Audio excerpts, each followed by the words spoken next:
श्रीमद् भागवतम स्कंद प्रथम अध्याय 70 कली को दंड तथा पुरस्कार श्लोक संख्या 38 शब्दार्थ अनुवाद तात्पर्य डिवाइन ग्रेस श्री भक्तिवेदांत स्वामी प्रभुपाद द्वारा सूत उवाच अभ्यर्थितस्तदा तस्मै स्थानानि कलये दधौ द्यूतं पानं स्त्रियः सूना यत्रा धर्मश्चतुर्विधः। शब्दार्थ सूत उवाच,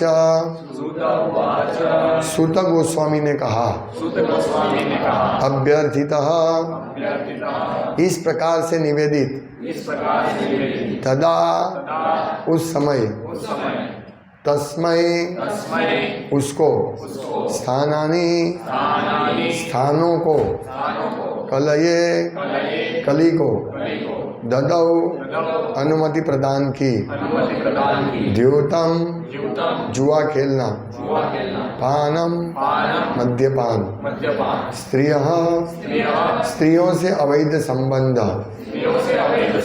सूना पशुवध, यत्र जहाँ भी, अधर्म पाप कर्म, चतुर्विध चार प्रकार के। अनुवाद, सूत गोस्वामी ने कहा, कलयुग द्वारा इस प्रकार याचना किए जाने पर महाराज परीक्षित ने उसे ऐसे स्थानों में रहने की अनुमति दे दी जहाँ जुआ खेलना, शराब पीना, वेश्यावृत्ति तथा पशुवध होते हों। कल हमने श्लोक लिया था, आधा तात्पर्य पढ़ा था, तो मैं आधे से शुरू करता हूँ, फिर हम इसके ऊपर चर्चा करेंगे। महाराज परीक्षित के पद चिन्हों का अनुसरण करते हुए राज्यों के समस्त कार्यकारी प्रमुखों का यह कर्तव्य है कि वे अपने राज्यों में धर्म के सिद्धांतों, तप, स्वच्छता, दया तथा सत्य की स्थापना करें और सभी प्रकार के अधर्म को, अहंकार, अवैध स्त्री संसर्ग या वेश्यावृत्ति, मादक द्रव्य सेवन तथा असत्य को रोकें। और अच्छा तो यही होगा कि कली को द्यूत, सुरापान, वेश्यावृत्ति तथा पशुवध होने वाले स्थानों में भेज दिया जाए। यदि ऐसा स्थान विद्यमान हो, जो लोग इन अधार्मिक आदतों से ग्रस्त है, उन्हें शास्त्रों के आदेशों से सुपथ पर लाया जाए। किसी भी परिस्थिति में उन्हें किसी भी राजसत्ता से प्रोत्साहन नहीं मिलना चाहिए। दूसरे शब्दों में, राजसत्ता को द्यूत क्रीड़ा, सुरापान, वेश्यावृत्ति तथा असत्य को पूर्ण रूपेण बंद कर देना चाहिए। जो राज्य बहुमत द्वारा भ्रष्टाचार का उन्मूलन करना चाहता है, उसे निम्नलिखित विधि से धर्म का प्रवर्तन करना चाहिए। ओम ज्ञान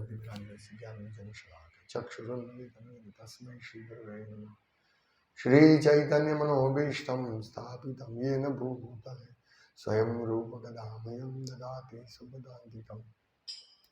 वन्देऽहं श्रीगुरु श्रीयुतपदकमलं श्रीगुरुं वैष्णवांश्च श्रीरूपं सागरजातं सहगण रघुनाथान्वितं तं सजीवं साद्वैतं सावधूतं तमेन सहितं कृष्णचैतन्यदेवं श्रीराधा कृष्णपादान् सहगण ललिता श्रीविशाखान्वितांश्च।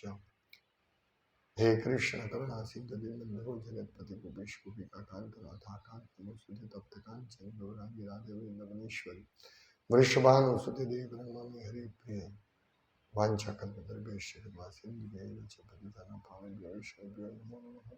श्री कृष्ण चैतन्य प्रभु नित्यानंद श्री अद्वैत गदाधर श्रीवासदि गौर भक्तवृंद। हरे कृष्ण कृष्ण कृष्ण हरे हरे, हरे राम राम राम हरे हरे। तो यहाँ इस श्लोक में कली को 4 जगह दी, जो हम 4 नियमों का पालन करते हैं। कली को क्यों जगह दी? क्योंकि ये राजा का धर्म है कि जो भी व्यक्ति शरण में आते हैं उनका रक्षण करना। अभी सोचिए, कली दुष्ट पुरुष है, कली कोई अच्छा आदमी नहीं है, दुष्ट पुरुष है, लेकिन वो महाराज परीक्षित के शरण में आया तो महाराज ने उसको स्थान दिया, उसके यथा योग्य स्थान दिया। यहाँ एक पॉइंट जो मैंने आगे भी परसों भी चर्चा किया, वो प्रवचन जरूर सुनना। इसी अध्याय का 37वां प्रवचन जिसमें मैंने शरणागति के बारे में बहुत सुंदर उसमें समझाया है। तो कली जैसा दुष्ट पुरुष भी अगर शरणागति लेता है तो जो व्यक्ति सेवा भाव से भगवान को शरणागत होते हैं उनकी तो बात ही क्या की जाए। यहाँ कली को स्थान मिला है शरणागति के कारण। तो ये स्थान हम लोग यदि गंभीरता से, सेवा भावना से, शरणागत होकर यदि भगवान कृष्ण की सेवा करेंगे तो हम भी, भगवान हमें पूर्ण रूप से रक्षण देंगे। यहाँ कली को ऐसी जगह ही चाहिए थी, कली को ऐसी जगह भेज दिया। प्रभुपाद यहाँ कहते हैं कि कली को ऐसी जगह भेज देते हैं जहाँ लोग वास्तव में कली को चाहते हैं। और राज्य का जो अधिकारी है, प्राइम मिनिस्टर है, चीफ मिनिस्टर है, उनका कर्तव्य क्या है कि पूर्ण रूप से ऐसी यहाँ के लोगों को अहंकार, फिर अपवित्रता, नशाखोरी, ये सब पूर्ण रूप से दूर करें। कोई भी नागरिक ये सब कार्य करता नहीं होना चाहिए। ऐसा प्रधान जो नेता लोग हैं उनका कर्तव्य है, यहाँ ये समझा है। अभी प्रभुपाद ने आगे बताया कि क्या करना चाहिए राज्य को। तो हम देखते हैं कि भक्त लोग जो भी है वो 4 नियमों का पालन करके कली से दूर रहता है। कली से दूर रहने का एकमात्र यही उपाय है 4 नियमों का पालन करना। क्योंकि कली को कहाँ स्थान मिला? द्यूतम पानम स्त्रियः सुना। द्यूतम यानी जहाँ जुआ खेला जाता है। और हम देखते हैं कि पूरे विश्व में जुआ खेला जाता है। अभी तो ऑनलाइन जुआ हो गया, रमी खेलो, खूब पैसा कमाओ, आपको पैसा ही पैसा मिलेगा। एडवर्टाइजमेंट करते हैं ना, कली की जाहिरात, बहुत पैसा मिलेगा, ये कली की जाहिरात है। जुआ, द्यूतम, पानम, अभी सब जगह शराब, परवाना, लाइसेंस मिल गया, सबको शराब मिलेगा। ये कर्तव्य नहीं है किनका? राज्य के नेताओं का। उनको बंद करना चाहिए, लेकिन सबको मिल रहा है। फिर वेश्यावृत्ति चालू है पूरे। पहले तो एक ही वर्ग जाता था वेश्यावृत्ति के पास, एक कोने में ये था, वेश्यावाड़ा था, वहाँ लोग जाते थे। लेकिन अभी पूरे शहर में सब जगह वेश्यावृत्ति शुरू हो गई। और इसमें स्त्रियां यानी अनैतिक जातीय संबंध में एक और चीज आती है, वो है इवन अपने मैरिज लाइफ में भी यदि पुत्र प्राप्ति के बिना जातीय जीवन जिया जाता है तो वो भी कली है। भगवान कहते हैं धर्मो विरुद्ध कामोस्मी। धर्मनु अविरुद्ध जे છે, અરે હા, એટલે ધર્મ જે છે મીન્સ ધર્મ શું છે? લગ્ન યજ્ઞ કરવાનો હેતુ શું છે? ધાર્મિકતા, જાતીય જીવનને નિયમિત કરકે માત્ર સારા પુત્રોની પ્રાપ્તિ માટે જાતીય જીવન જીવવું જોઈએ। પણ એ સિવાય કોઈ પણ પ્રકારનું જાતીય જીવન એ કલિયુગ છે, કલિયુગનું સ્થાન છે। અને પ્રભુપાદે આપણો જન્મ થતા પહેલા, મોટા ભાગના જેટલા અહીંયા બેઠા છે એમનો જન્મ પણ નહીં થયો છે, તે સમયે આ લખવામાં આવ્યું છે 1966 પહેલા। 19 ઘણા વર્ષો પહેલા, પ્રભુપાદ 56 વર્ષના હતા, એટલે 1950 પછી પ્રભુપાદ લખ્યું। અને પહેલો ગ્રંથ સ્કંદ છે તો એ ત્યારે લખ્યું ત્યારે આપણે કોઈ જાણતા નહોતા, આપણો જન્મ પણ નહોતો થયો, તે સમયે આ લખ્યું છે। અને हमारा जन्म होने से पहले भी कई सालों पहले, जन्म होने के बाद भी ये लिखा है प्रभुपाद ने, लेकिन हमको मालूम नहीं था। हम यह सब कली के रहने वाले स्थान में हम रह रहे थे। हाँ, लेकिन प्रभुपाद की कृपा से हमको ये पुस्तक मिली, इसीलिए हम लोग ये नियमों का पालन करना शुरू कर दिया हमने। ये हमारा बड़ा सौभाग्य है। इसीलिए संडे को जब परम पूज्य भक्ति विकास महाराज ने प्रवचन दिया तो उन्होंने यही बताया कि प्रचार करो, पुस्तक वितरण ज़्यादा से ज़्यादा करो, क्योंकि हम जैसे और बहुत सारे लोग हैं जो इस कली के जहाँ रहता है वहाँ रहते हैं।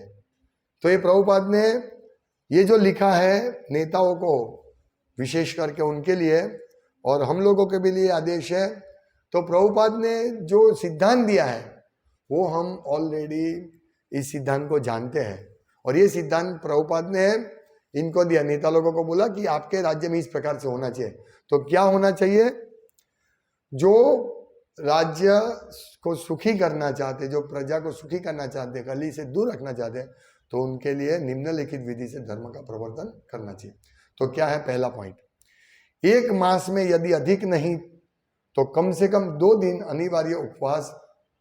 आर्थिक दृष्टि से भी ऐसे 2 दिन के उपवास से राज्य में लाखों टन खाद्यान्न की बचत होगी और इससे नागरिकों के स्वास्थ्य पर भी अच्छा प्रभाव पड़ेगा। तो हम लोग कम से कम 2 उपवास करते हैं कम से कम। तो इससे क्या होता है? अनाज की भी बचत होगी, पेट भी अच्छा रहेगा और लाखों टन अनाज बचेगा और स्वास्थ्य भी अच्छा रहेगा। तो पहला प्रभुपाद ने सुझाव दिया कि पूरे राज्य में सबको ऐसा 2 बार उपवास करना चाहिए। दूसरा, तरुण बालकों तथा बालिकाओं की आयु जब क्रमशः 24 वर्ष तथा 16 वर्ष की हो जाए उनका अनिवार्यतः विवाह होना चाहिए। यदि लड़कों तथा लड़कियों का वैध विवाह हो चुका हो तो स्कूलों तथा कॉलेजों में सहशिक्षा देने में कोई हानि नहीं है। यदि लड़कों तथा लड़कियों में घनिष्ठता भी हो भी जाए तो अवैध संबंध होने के पूर्व उनका समुचित रीति से विवाह कर दिया जाए। तलाक एक्ट से वैश्यावृत्ति को प्रोत्साहन मिलता है, अतएव इसको मिटा दिया जाए। कोई भी हालत में डिवोर्स नहीं होना चाहिए, प्रभुपाद लिखते हैं, इसको मिटा दिया जाए। और बच्चे का छोटी आयु में ही विवाह नक्की कर दिया जाए। फिर प्रभुपाद कहते कि सशिक्षण देंगे, लड़के लड़की साथ में पढ़ेंगे तो प्रॉब्लम नहीं, क्योंकि प्रभुपाद कृष्ण बुक में लिखते हैं कि यदि लड़की किसी लड़के को पहली बार चाहती है, उसको देखती है, चाहती है, तो फिर वो लड़की उस लड़के के साथ किसी के साथ उसका संबंध नहीं होगा। तो ये महत्वपूर्ण पॉइंट है। इसीलिए तरुण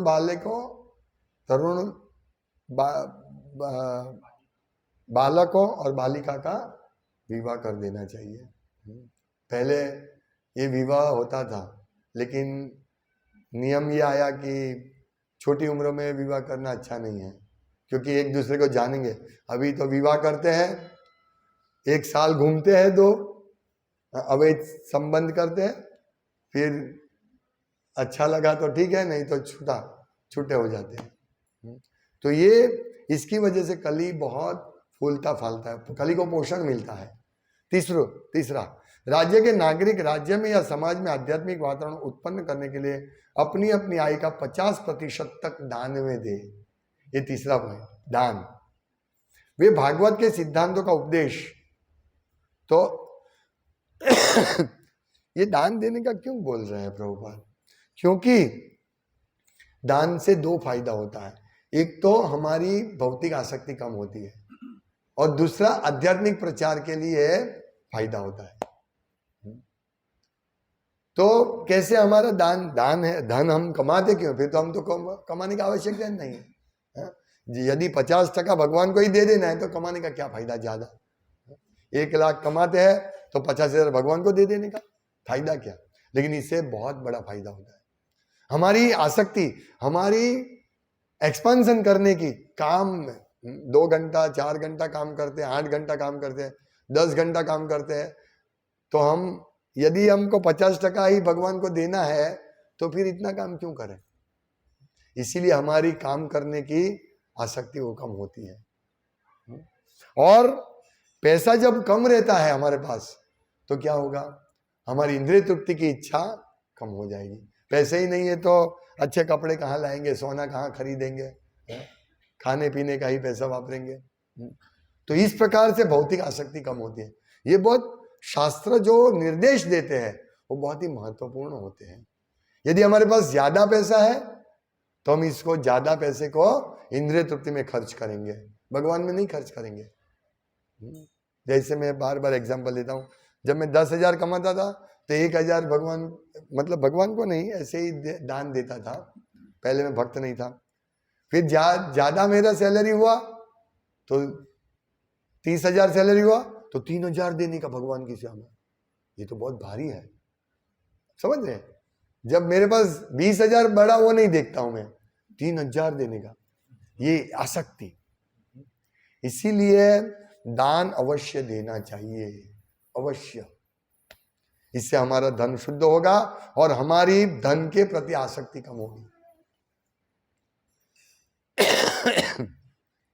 अभी बहुत सारे ऐसे लोग हैं, ये एक बहुत बड़ा व्यक्ति अभी जो मर गया, 45,000 करोड़ का मालिक,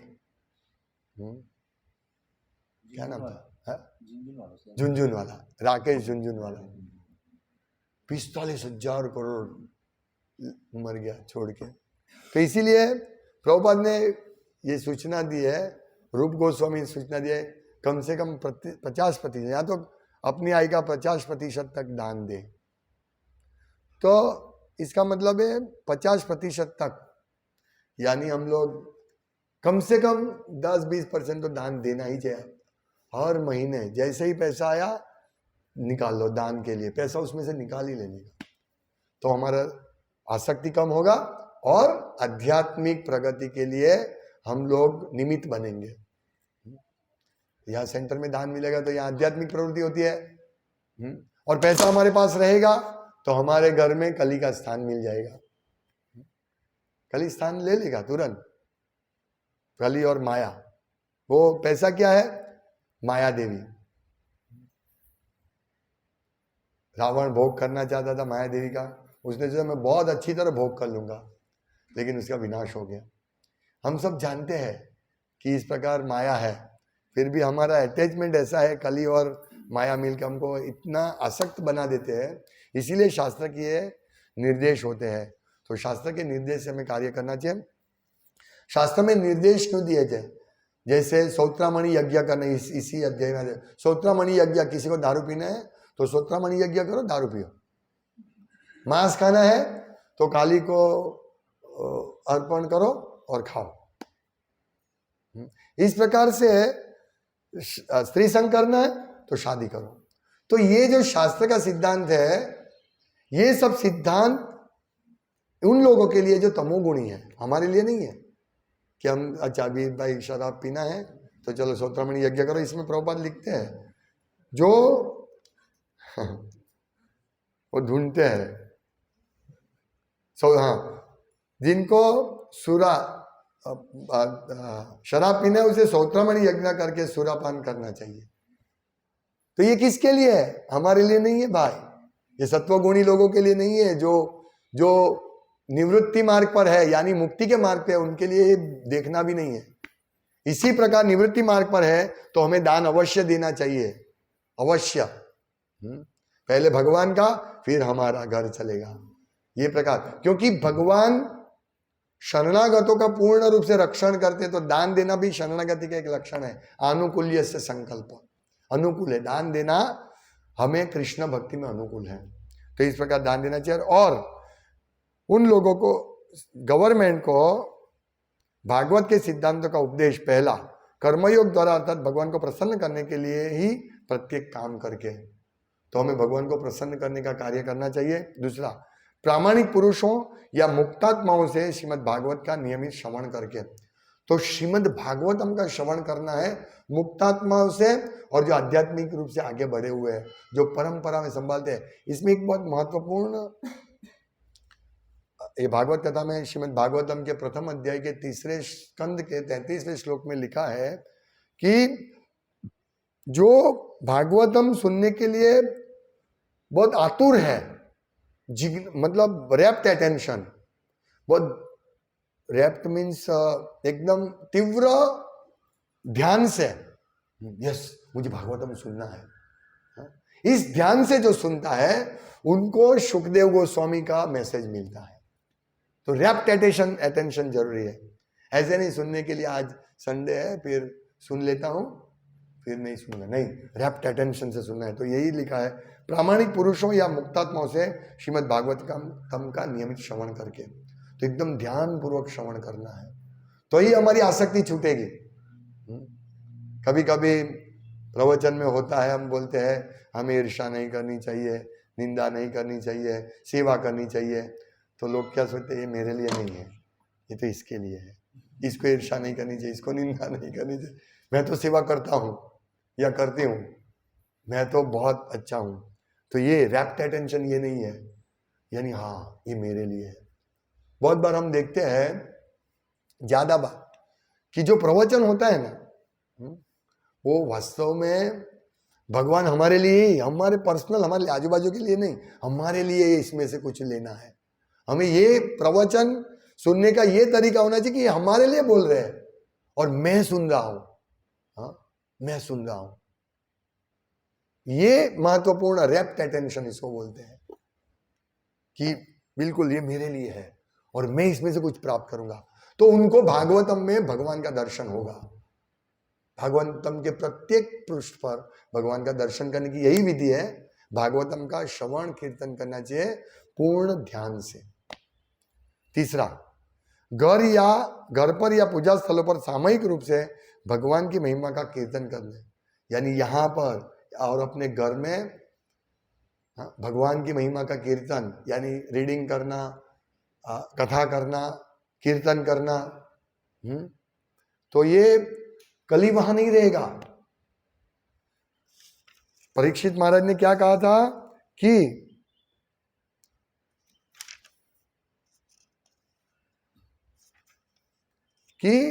तुम ऐसे स्थान में रहने के योग्य नहीं जहां पर बड़े बड़े पंडित पूर्ण पुरुषोत्तम भगवान को प्रसन्न करने के लिए सत्य तथा धार्मिक नियमों के अनुसार यज्ञ करते हैं। तो जहां यज्ञ होता है वहां कली नहीं रहेगा कोई भी हालत में। तो अपने घर में कली को रखना है नहीं, यहां कली को रखना है नहीं, तो क्या करना है, परंपरा के माध्यम से कथा करनी है, खूब कीर्तन करना है, नाचना है, मंगल आरती करना है, भक्तों का संग करना है, प्रसाद ग्रहण करना है। यहां कली नहीं होगा, प्रसाद में कली नहीं होगा, मांसाहार में कली होगा, दूध पीने में, छाछ पीने, प्रसाद की दूध छाछ में कली नहीं रहेगा। जहां जो चीज भगवान को अर्पण करेंगे उससे कली गायब हो जाएगा, कली भाग जाएगा। तो हमको यही, ये बहुत महत्वपूर्ण शिक्षा प्रभुपाद ने 50 साल 60 साल पहले लिख दिया। हमको तो सपने में भी ये शिक्षा का मालूम नहीं था, लेकिन हम प्रभुपाद की कृपा से इस भागवतम पढ़ते हैं तो हमको ये सब शिक्षा मिलती है। चौथा, श्रीमद् भागवत के उपदेश में लगे भागवतों की सभी प्रकार से सेवा करके, यानी भक्तों की सेवा करके, जो भागवत के उपदेश में लगे। तो आज हमारे पास बहुत बड़ा मौका है, यहाँ सब भक्त लोग आते हैं, उनकी सेवा करना। और हम श्रवण कीर्तन कैंप में जाएंगे, वहाँ सब भागवत आएंगे। हमारे गुरु महाराज भी परम भागवत है, यानी भागवत भक्तों, शुद्ध भक्त आएंगे, बहुत सारे भक्त, तो उनकी सेवा करना, तो हमें नम्रता से सेवा करनी है। तो ये श्रीमद् भागवत के उपदेश में लगे भागवतों की सभी प्रकार से सेवा करके, तथा तो आप लोग भी भागवत प्रचार में लगे हैं, तो आपकी भी हमको सेवा करनी चाहिए। तो इस प्रकार से हम एक दूसरे भक्तों की सेवा करके, नहीं कि एक दूसरे भक्तों को डंडा मार के, ये सब भागवत है। क्योंकि वो चाहते हैं कि कली हमारे पास से दूर चला जाए और हम भगवान की सेवा करें। तो हमारे बीच में भी कहीं भागवत है जो ऐसा चाहते हैं, तो हम लोगों को सभी भक्तों की नम्रता से सेवा करनी है। ये शिक्षा बहुत महत्वपूर्ण है। हम ऐसे नहीं समझे जैसे पहला अपराध क्या है, हाँ, भगवान नाम के प्रचार में जीवन समर्पित करने वाले, उसमें पहले ऐसा कहीं पे ऐसा लिखा है महाभक्तों की निंदा करना। तो ये महाभक्तों नहीं, जो भी प्रचार में लगे वो भक्त है, तो उनकी निंदा करना, उनकी सेवा नहीं करना, ये भी अपराध है। इसलिए बहुत ध्यान से समझना है। हम भक्तों के साथ रह रहे, जैसे वृंदावन में जो व्यक्ति रहेगा और अपराध करेगा तो वो बंदर बन जाएगा, सुअर बन जाएगा, कौवा बन जाएगा, पशु पक्षी बन जाएगा।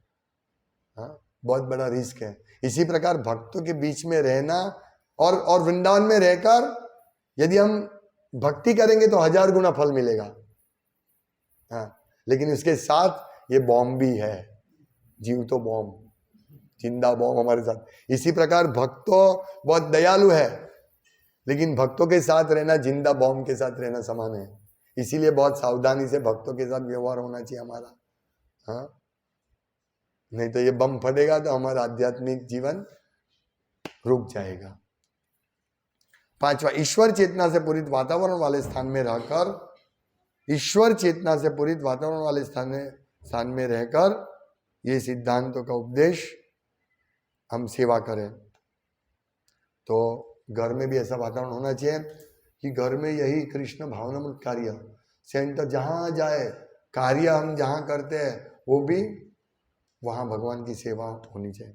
यदि राज्य उपयुक्त विधि से संचालित हो तो सहज ही सर्वत्र ईश्वर चेतना होगी। तो आज हम ईश्वर चेतना में है या प्रयास कर रहे हैं, तो यदि हम इसी चेतना में रहेंगे तो हमारा कल्याण करेंगे और साथ ही साथ हजारों लोगों का हम कल्याण कर पाएंगे। आज जिनको मालूम भी नहीं है कि ये क्या है, धर्म क्या है, धर्म के सिद्धांत तो क्या है, चार कली कहाँ रहता है, जिनको मालूम नहीं है उनको आज हम पुस्तक देंगे। और वो पुस्तक उनके पास 10 साल, 20 साल, 1 साल, 1 मिनट वो पुस्तक से वो भी हमारी तरह कृष्ण भावनामृत में रहेगा। समझिए बात। इसीलिए पुस्तक वितरण बहुत जरूरी है।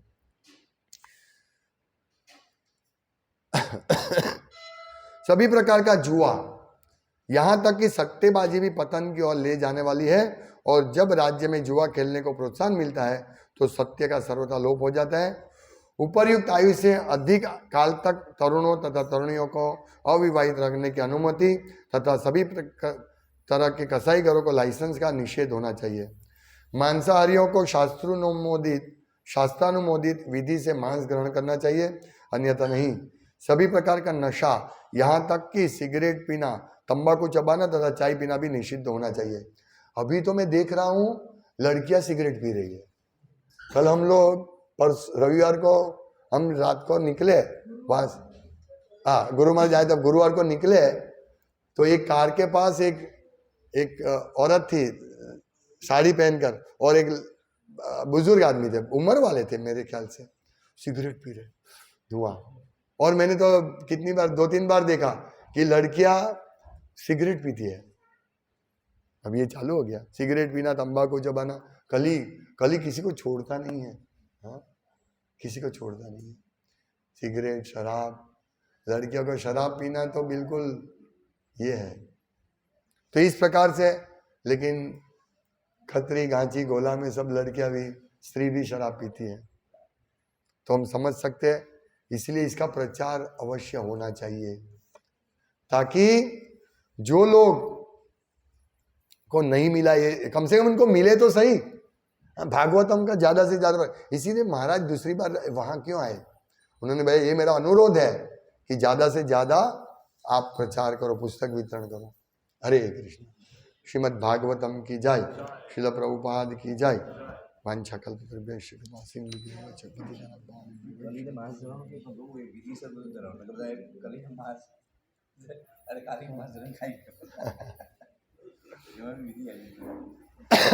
કોઈ પૂછે ભાઈ સૌત્રામણી યજ્ઞ શું છે ભાઈ બતાવો. દંતે નિધા